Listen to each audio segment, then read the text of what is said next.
Communications in English for Engineers. What does it exactly mean? A lecture at my university is titled Communications in English for Engineers.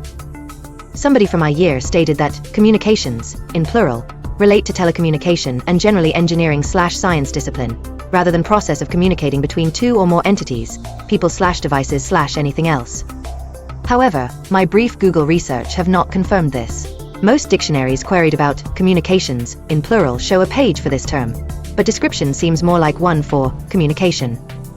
Could you then please explain? What does communications mean? Is this term interchangeable with communication? Optionally, where does this difference, if there is one, come from? Communications means both those things. I'd guess it means the human variety due to the in English, since the same protocols and techniques are used in telecommunications in English as in French, Italian, Mandarin, Klingon, Sindarin, etc. But some matters around character encoding, and even these days Unicode means we can mostly use the same technology and otherwise we all use the same underlying technology. Double check with the college.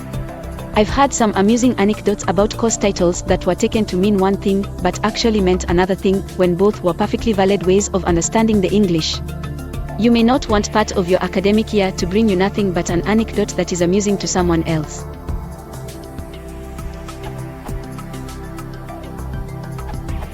Communications describes a series of exchanges or correspondences. Communications carried on between authorities and the kidnapper for 3 weeks. The two countries continued communications on the matter until it was clear negotiations were futile. Communication may be the general act of communicating. What we have here is a lack of communication. Communication is a lost art or one specific transmission of information. This is the last communication I'm ever sending to you. The first communication I received from him was in 1971.